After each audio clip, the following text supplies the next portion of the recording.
पैरापैट्रिक speciation. एक कहानी। एक विशाल पर्वत था जिसकी ढलान पर ऊपर से नीचे तक एक ही जाति के फूल खिले थे। वे सब एक ही बड़े परिवार का हिस्सा थे जो बिना किसी रुकावट के पूरे पर्वत पर फैला हुआ था। लेकिन इस पर्वत पर पर्यावरण एक जैसा नहीं था। चोटी पर तेज धूप और पथरीली जमीन थी, जबकि तलहटी में घनी छाया और नम मिट्टी थी। ये एक छोर से दूसरे छोर तक एक क्रमिक बदलाव था। समय के साथ चोटी पर रहने वाले फूलों ने खुद को तेज धूप के अनुकूल बना लिया। उनकी पंखुड़ियां चमकदार पीली हो गईं ताकि वे अधिक से अधिक प्रकाश सोख सके। उन्हें सूर्य प्रेमी कहा जाने लगा। इसी तरह तलहटी के फूलों ने खुद को छाया के लिए अनुकूलित कर लिया। उनकी पंखुड़ियां ठंडे नीले रंग की हो गईं और वे कम रोशनी में ऊर्जा बचाने के लिए धीरे धीरे चमकती थीं। वे छायावासी कहलाए।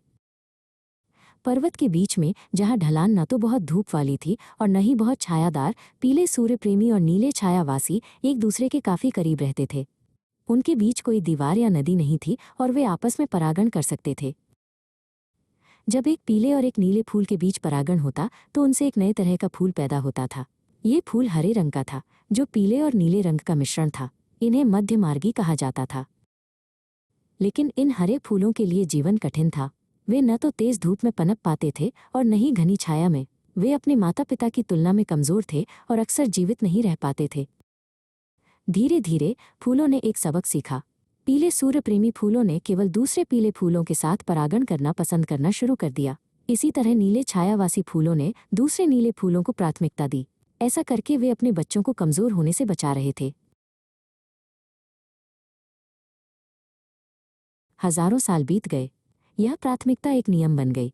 अब पीले फूल केवल पीले फूलों के साथ ही प्रजनन कर सकते थे और नीले फूल केवल नीले फूलों के साथ। उनकी आंतरिक बनावट स्थायी रूप से बदल गई थी। अब पर्वत पर फूलों की दो अलग अलग प्रजातियां थीं। वे बिना किसी भौतिक बाधा के एक दूसरे के बगल में रहते थे, लेकिन अब वे एक साथ प्रजनन नहीं कर सकते थे।